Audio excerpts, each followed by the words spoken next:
തൻ്റെ 20-ാം വയസ്സിലാണ് ജോലി തേടി പാലക്കാട് പട്ടാമ്പി സ്വദേശിയായ ഷഫീഖ് സൗദി അറേബ്യയിലെ റിയാദിലെ ഒരു കഫറ്റേരിയയിലേക്ക് പോകുന്നത്. 2018-ൽ അവിടെ എത്തിയ ഷഫീഖ് ആദ്യ 2 വർഷം വീട്ടുകാരുമായി ബന്ധം പുലർത്തിയിരുന്നു. എന്നാൽ കോവിഡ് മഹാമാരിക്ക് ശേഷം ഷഫീഖിനെ കുറിച്ചുള്ള വിവരങ്ങളൊന്നും തൻ്റെ കുടുംബത്തിന് ലഭിച്ചിട്ടില്ല. പല രീതിയിലും അന്വേഷിച്ചെങ്കിലും കണ്ടെത്താനായില്ല. കഴിഞ്ഞ 5 വർഷങ്ങളായി ഷഫീഖിൻ്റെ ഫോൺ കോളിന് വേണ്ടി കാത്തിരിക്കുകയാണ് ഷഫീഖിൻ്റെ ഉമ്മ. എത്ര മക്കളമ്മ? 3 മക്കളാണ്. ഇത് മൂത്തതാ? അല്ല, ഇത് രണ്ടാമത്തെ കുട്ടിയാ. മൂന്നാമത്തത് അനില്. ഓന് ഇവിടെ ഖത്തറിലുണ്ട്.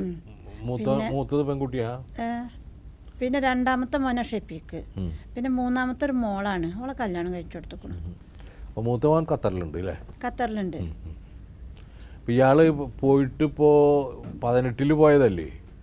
അവന് പോയതിപ്പോൾ 20 വയസ്സിലാണ് പോയിട്ട്. പിന്നെ 2 വർഷം വെളിയും കാശാക്കലൊക്കെ ഉണ്ടായിരുന്നു. പിന്നെ 5 കൊല്ലമായിട്ടൊരു വെളിയില്ല, ഒരു വിവരമില്ല. ഒന്നും അതിനെപ്പറ്റി എനിക്ക് അറിയില്ല. അമ്മ, ഈ അസുഖം വന്ന കാലം ഉണ്ടല്ലോ, കോവിഡ് വന്ന കാലം, ഇയാൾക്ക് കോവിഡ് വന്നതായിട്ട് വല്ല വിവരമുണ്ടോ? അസുഖം വന്നതായിട്ട് വല്ല വിവരമുണ്ടോ? നിങ്ങളെ നാട്ടുകാർ കുറേ ഉണ്ടല്ലോ, പട്ടാമ്പിക്കാർ അവരൊക്കെ നോക്കി.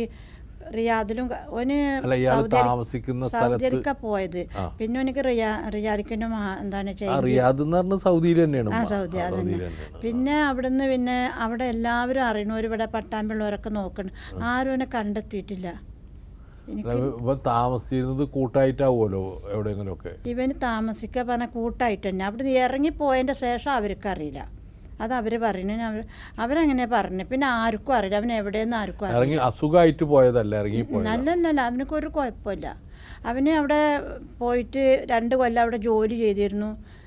അവിടെ പോയി ഒരു കുഴപ്പമില്ല. ആ ജോലി ചെയ്ത് ഒരു പ്രശ്നം എനിക്കില്ല. അവിടെ ഇല്ല, പ്രശ്നമൊന്നുമില്ല. എനിക്ക് എപ്പോഴും വിളിക്കും. എന്താ പോവാൻ കാരണമാ?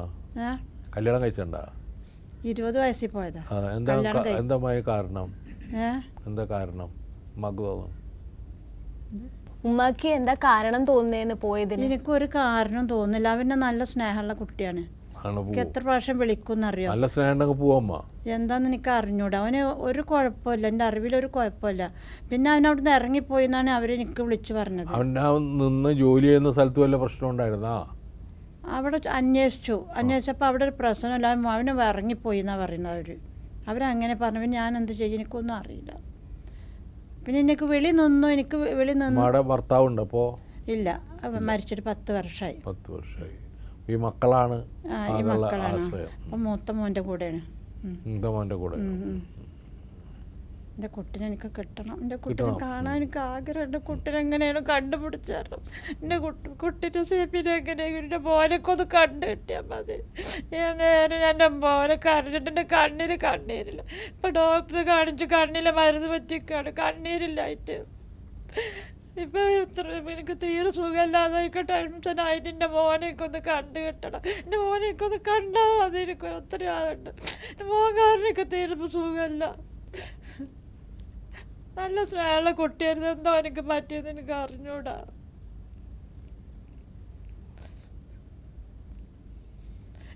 ഞാനായിട്ടും ഒരു പ്രശ്നം ഉണ്ടായിട്ടില്ല, ആരായിട്ടും പ്രശ്നമില്ല. ജ്യേഷ്ഠനിക്ക് വിളിക്കും, സംസാരിക്കുകയൊക്കെ ചെയ്യും. ആരായിട്ടൊരു പ്രശ്നം അറിവിലില്ല. എന്താണെന്ന് എനിക്കൊന്നും അറിഞ്ഞൂടാ.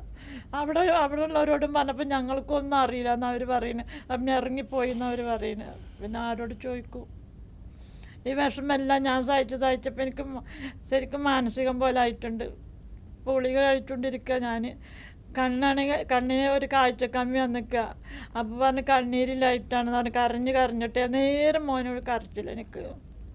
എൻ്റെ മോനൊന്ന് കണ്ടു കെട്ടി. അതിൻ്റെ മോനൊന്ന് എങ്ങനെ കണ്ടുപിടിച്ച് തരണം എനിക്ക്. ഞങ്ങളെല്ലാവരും നല്ല മനസ്സോടെ എൻ്റെ മോനൊന്ന് കണ്ടുപിടിച്ച് എൻ്റെ മോനൊക്കെ ഒന്ന് കാണാൻ ഒത്തിരി ആഗ്രഹം. എൻ്റെ മോന് ഷെബീനെ എനിക്കൊന്ന് കാണണം. എൻ്റെ മോനൊക്കെ കാണണം.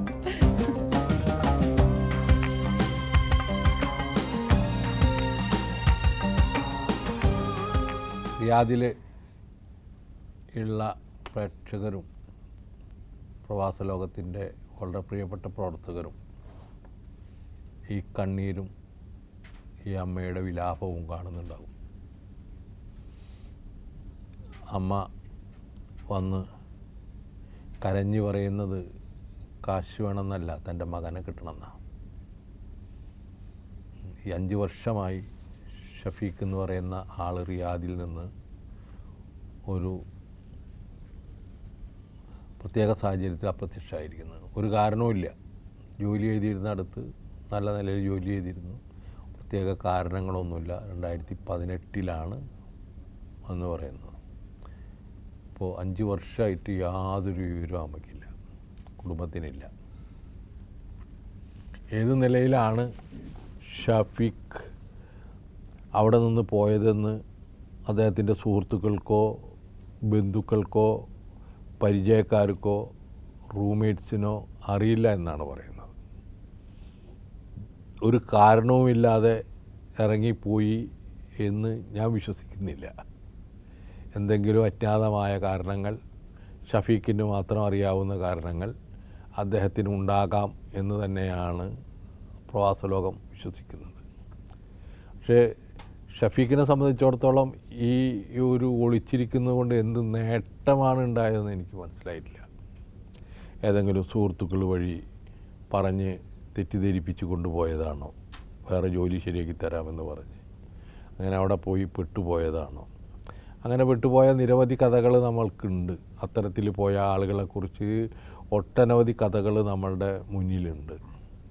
പല ആളുകളും തിരിച്ചു വന്നിട്ടുണ്ട്. പ്രവാസ ലോകത്തിലൂടെ തന്നെ തിരിച്ചു വന്ന 100 കണക്കിന് ആളുകളുണ്ട്. 1000 ആളുകളെങ്കിലും പ്രവാസ ലോകത്തിൻ്റെ ഈ അഭ്യർത്ഥന പ്രകാരം, ഈ ഞങ്ങളുടെ ഇടപെടൽ മൂലം തിരിച്ചു വന്നവരായിട്ട് ഞങ്ങൾക്ക് കാണിക്കാൻ കഴിയും. അതിൽ അടുത്തത് ഷഫീഖായിരിക്കുമെന്നാണ് ഞാൻ വിശ്വസിക്കുന്നത്.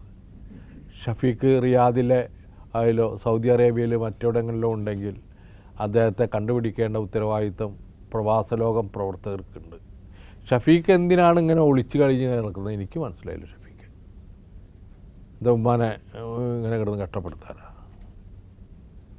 ഇവിടെ ഈ കണ്ണീര് പറ്റിയൊരു ഉമ്മയാണ് നമ്മളെ മുമ്പിലിരിക്കുന്നത്. എൻ്റെ ഉമ്മ കണ്ണീര് പറ്റിയെന്നാണ് ഡോക്ടർമാർ പറഞ്ഞത്. കരഞ്ഞിട്ട് കാഴ്ച ഇല്ലാതായിരിക്കുന്ന അമ്മയ്ക്ക് നീ ഒരൊറ്റ കാരണം, ഷഫീഖ് എന്ന് പറയുന്ന ഏക മകൻ കാരണമാണ് ഉമ്മയുടെ കണ്ണീര് പറ്റിയിട്ടുള്ളത്. അതിനൊരു ഒരു പരിഹാരം ഉണ്ടാവണ്ടേ നമ്മളെ സമൂഹത്തിൽ? ആ സമൂഹത്തിൽ പരിഹാരം ഉണ്ടാകണം. ഷഫീഖ് എന്നെ കനിയണം, ഷഫീഖ് എന്നെ പ്രത്യക്ഷപ്പെടണം, ഷഫീഖ് തന്നെ ഉമ്മാനെ വിളിക്കണം. ഇതൊക്കെ നിങ്ങളുടെ നിർബന്ധമായുള്ള നിങ്ങളുടെ ഡ്യൂട്ടിയാണ്. നിങ്ങളെ പ്രസവിച്ച അമ്മയാണ് വന്നിരുന്നിട്ട് സ്റ്റുഡിയോയിലിരുന്ന് കരഞ്ഞ് പറയുന്നത് മോനെ നീ വാ എന്ന് പറയുന്നത്.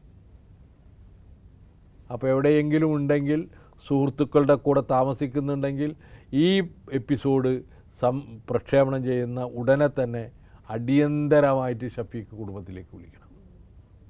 ഒരു സംശയവും വേണ്ട. അതൊന്നും വേണ്ട. ഇതിനമ്മ അങ്ങനെ മരിക്കുന്നത് അതൊന്നും കുഴപ്പമില്ല. വരും ഉറപ്പല്ലേ പറയണം. നമ്മൾ ഉറപ്പ് പറയില്ല. അമ്മ അങ്ങനെ എന്തെങ്കിലുമൊക്കെ കടും കൈ ചെയ്തിട്ട് എന്താ കാര്യം? ഒരു കാര്യമില്ല. മോൻ വരും കേട്ടാ, ഒരു സംശയമില്ല. മോൻ വരും.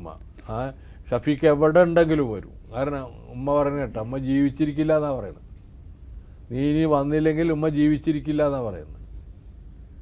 അപ്പം അതുകൊണ്ട് ഷഫീഖെ, ഒരു ഇറ്റ് സ്നേഹം നിന്നിലുണ്ടെങ്കിൽ, അത് ഇനി വറ്റാതെ കിടക്കുന്നുണ്ടെങ്കിൽ അടിയന്തരമായിട്ട് ഉമ്മാനെ വിളിക്കണം. ഏതെങ്കിലും സുഹൃത്തുക്കളുടെ അടുത്തോ ഏതെങ്കിലും നാട്ടുകാരുടെ അടുത്തോ ഏതെങ്കിലും മറ്റുള്ളവരുടെ അടുത്തോ ഉണ്ടെങ്കിൽ അവർ ദയവ് ചെയ്ത് ഈ പ്രോഗ്രാം കാണുമ്പോൾ ഷഫീഖിൻ്റെ ഉമ്മയെ ഓർത്ത് ഷഫീഖിനെ നാട്ടിലെത്തിക്കാനുള്ള പ്രവൃത്തികളിൽ ഏർപ്പെടണം എന്നാണ് ഞങ്ങൾക്ക് പറയാനുള്ളത്. ഞങ്ങൾ ഈ സന്ദർഭത്തിൽ എല്ലാ പ്രവാസികളോടും അഭ്യർത്ഥിക്കുകയാണ്, ഷഫീഖ് അവിടെ ഉണ്ട് എന്ന് തന്നെയാണ് നമ്മളെല്ലാവരും ഉറപ്പിച്ച് വിശ്വസിക്കുന്നത്. ഉമ്മയും വിശ്വസിക്കുന്നത് അത് തന്നെയാണ്, യാതൊരു സംശയമില്ല. ആ ഉമ്മയെ ഞങ്ങൾ സമാധാനിപ്പിച്ചുകൊണ്ട് പറഞ്ഞയക്കുകയാണ്. ഉമ്മ ഉറപ്പായിട്ടും ഷഫീഖ് വരും എന്നുള്ള ഉറച്ച വിശ്വാസത്തോടെ ഉമ്മക്ക് തിരിച്ചു പോകാം കേട്ടോ. ഓക്കെ.